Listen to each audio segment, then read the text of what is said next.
Yos, kita kembali lagi ke saga One Piece. Nah, kejadian ledakan haki Raja Joy Boy hingga membawa pulang kembali para Gorosei ke markas sana itu bahkan membuat Im Sama itu histeris kemarin itu menjadi sebuah trending topik yang menarik nakama. Pasalnya kita akhirnya diberikan seperti apa kengerian sosok legenda tersebut ya. Yang menarik pula apakah Joy Boy itu berasal dari klan-klan tertentu dalam sejarahnya seperti ras Lunarian itu? Bisa aja sob. Sejak informasi chapter sebelumnya, chapter kedepannya itu sudah ada hal-hal besar yang akan saling berkersinggungan ya, perihal para Yonko dunia baru sendiri terkait senjata pemusnah massal kan, Pluton, juga Poseidon serta Uranus. Yonko bagi CS dan Kurohige CS itu bisa saja terlibat perseteruan loh. Namun yang menarik menjadi topik ini nanti pada pembahasan kali ini jelas sekali adalah Monkey D. Luffy ya. Kekacauan yang ia sebabkan itu akan buat reaksi-reaksi hebat di dunia baru sendiri. Ini kali pertama dalam sejarah bajak laut itu bisa lolos dari kepungan di Gorosei jika tidak terkena kekuatan Joy Boy kan. Apakah itu akan menjadi plot twist menarik ke depannya? Let's go, kita mulai.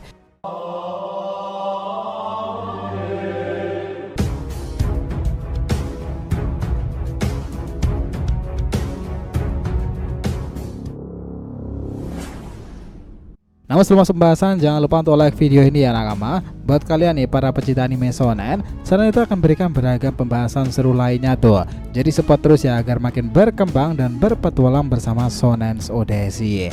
Nah jika sudah, terima kasih banyak dan mari kita mulai petualangannya. Nah gini, seperti yang kita tahu ya nakama, berdasarkan chapter 1122 kemarin itu, bagaimana bisa ya haki ini dikompresikan ke sebuah benda mati dan juga dampaknya akan sangat besar banget tuh. Gelombang kejut itu menghasilkan ledakan masif dengan jangkauan sangat-sangat jauh sendiri. Ini menjadi sebuah asumsi dan pertanyaan lanjutan lagi perihal Joy Boy tersebut kan. Dia sepertinya memiliki fisik layaknya manusia pada umumnya kan ya. Ya kemarin ngebahas tentang ras pula, sepertinya kebenaran Joy Boy akan masuk ke dalam salah satu kelompok itu nakama. Selain itu, apa yang dilakukan oleh Saturnus di Ege sendiri? Kenapa hanya Gorosei ini saja yang bertahan sementara yang lainnya sudah berada di markas Marijoa sendiri kan? Itu memang berjalan seru sih. Seperti yang kita lihat pada chapter ini diperlihatkan kisruhnya dunia baru saat pesan dari Dr. Vegapunk akhirnya berlanjut lagi. Dan yang mengesankan, ada yang bilang bahwa dunia ini sekarang akan jatuh ke tangan bajak laut yang sepertinya yang telah dijelaskan ya. Bagaimana nasib dunia selanjutnya? Berada di tangan para bajak laut kah? Bisa aja so. Hal itu karena kemungkinan bahwa bajak laut akan sangatlah membahayakan dan akan menjadi populer di mata warga dunia sendiri kan. Beberapa dari kelompok dan warga itu akan terus menganggap dan mengandalkan mereka untuk menyelamatkan dunia dengan melawan pemerintah dunia sendiri. Gimana ya mereka akan memperbaiki kerusakan yang telah terjadi terhadap warga dunia sendiri itu? Kita tahu berdasarkan pertanyaan Koby sendiri, sebenarnya itu akan sia-sia nakama. Bahwa dia punya keinginan pula untuk menjatuhkan Luffy hanyalah sebagai sebuah angan semata nih. Dia sendiri juga tak pernah mencoba untuk menghentikan Luffy kan, karena orang pertama kali yang memberikan tekad dan keberanian menjadi marinir adalah Luffy sendiri loh. Tentu sebagai sosok yang paham balas budi, Koby akan mengingatnya tuh semangat yang telah Luffy tanamkan di masa lalu.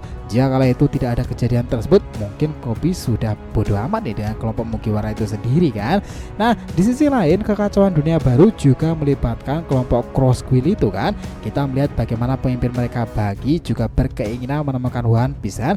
Itu memang sungguh plot twist kala itu karena Crocodile juga Mihawk akhirnya mengikuti pula. Sementara itu nakama, adanya Kurohige kala itu bersama dengan Katarina Devon sangat jelas dong ya bahwa dia itu menginginkan informasi penting terkait senjata kuno dari Karibo. Karena kita tahu Kurohige sendiri itu muncul bersamaan dengan mereka berbagi cerita itu. Ini menarik antara Crocodile dan juga Kurohige itu karena keduanya itu juga menginginkan senjata kuno tersebut ya untuk Utopia yang sendiri. Jelas bahwa orang-orang dalam kelompok kapal Kurohige akan mengikuti Tit sendiri yang sangat tertarik tentang senjata pemusnah massal itu. Nah Poseidon dan Pluton juga termasuk. Well ini akan sangat seru jika nantinya perburuan itu malah akan menyebabkan bentrokan besar antara bajak laut Kurohige sendiri versus Cross Quill. Di antara 4 kaisar Yonko dunia baru ya, memang itu sangatlah gencar perihal Ancient Weapon sendiri nakama. Perebutan itu akan berjalan sengit bagi beberapa Yonko dunia baru. Memang Luffy sendiri itu pernah mengatakan jika dia itu menolak dulu untuk menerima Pluton kala itu ketika di Wano Kuni kan ya. Tetapi bukan tidak mungkin Luffy lah yang mendapatkannya, karena Momonosuke dan bendera Mugiwara menjaga teritori Wano Kuni kan. Itu menarik loh nakama. Sementara itu dalam sebuah panel di mana di sana ada pertemuan antara sang robot kuno dan juga Joy Boy itu terbilang istimewa. Inilah momen di mana Emmet itu mengingatkan tentang kenangannya dengan Joy Boy kala itu. Nah, melihat dari chapter itu kata-kata yang mereka keluarkan itu sangatlah penting. Dia bilang seperti ini. Aku tahu aku tak mungkin hidup lebih lama, Emmet. Apakah Emmet kala itu menyaksikan kematian Joy Boy? Dan Emmet sekarang pun mengatakan bahwa Luffy itu benar-benar mirip dengan Joy Boy loh. Apakah kesamaan Luffy itu tak hanya soal buah iblisnya saja ya pada Joy Boy itu? Atau memang Joy Boy secara karakter dan rupa malah mirip dengan Joy Boy si Luffy sekarang ini? Wah, itu menarik teman-teman. Kenangan awal dengan Joy Boy sendiri menjadi momen sentimental untuk robot kuno. Kita tidak tahu ya apakah Emmet berupaya menjadikan Joy Boy sebagai seorang raja atau gimana, tetapi memang terdengar seperti itu. Well, raja dunia kah yang dimaksud atau gimana nih? Jika itu benar maka Zunisha itu memang juga terhubung di sana. Ingat ya, ada satu poin yang membuat Emmet aja langsung paham bahwa Luffy itu terhubung karena mengatakan inisial klan D tersebut. Itulah yang membuat Emmet itu menyimpulkan Luffy itu tak boleh mati dan segera menarik simpul tali itu, lalu meledakkan kilatan petir hitam Hosoku no Haki Joy Boy yang terkuat kala itu. Wah, bukankah itu mengesankan? Momen itu terbilang menarik nakama. Emmet begitu excited nih bertarung sebelum hancur kemarin itu karena dia itu rindu sosok sahabatnya Joy Boy ya. Sementara itu memang para fans sana itu beranggapan tentang simpul tali itu ya.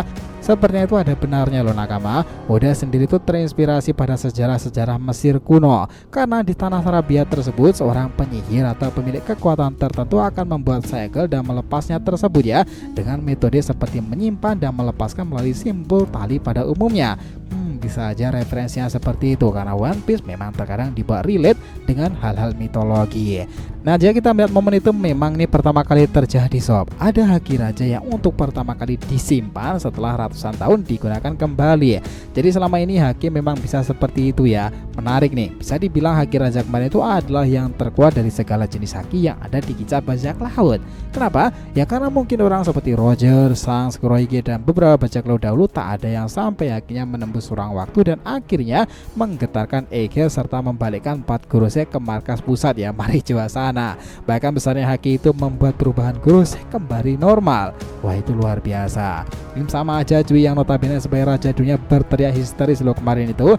Memang kala itu ada yang bilang ya bahwa antara Im sama dan juga Gorosei itu serasa terhubung kepada satu tubuh.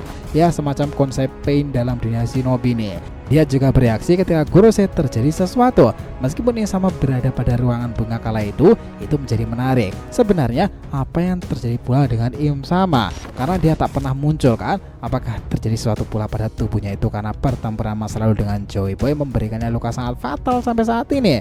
Ya, itu bisa aja teman-teman. Kalian lihat gak dalam beberapa chapter ke belakang bahwa selalu ada pelayan untuk Im sama sendiri kan? Dan hanya ditampilkan siluetnya. Apakah itu adalah orang yang menjaga Im sama sendiri dengan kekuatan luar biasanya? Apakah orang itulah yang dimaksudkan oleh Oda Sensei pada SBS volume 4 miliar kala itu yang juga mengungkapkan tentang salah satu orang terakhir dengan mata satu dan penutup itu untuk membuat kengerian nyata pada kubu Mugiwara? Jika itu berhubungan dengan pemerintahan dunia dan Im sama ini akan menjadi sebuah hipotesa seru lagi kan, bahwa Im sama itu sebenarnya ada beberapa orang yang ditugaskan untuk mengesannya. Bahwa Im sama itu sebenarnya ada beberapa orang yang ditugaskan untuk mengawalnya. Sementara itu nakama, dengan keadaan dunia baru sekarang ini, informasi mengenai gambaran ke depan One Piece itu juga menjadi sebuah daya tarik tersendiri ya.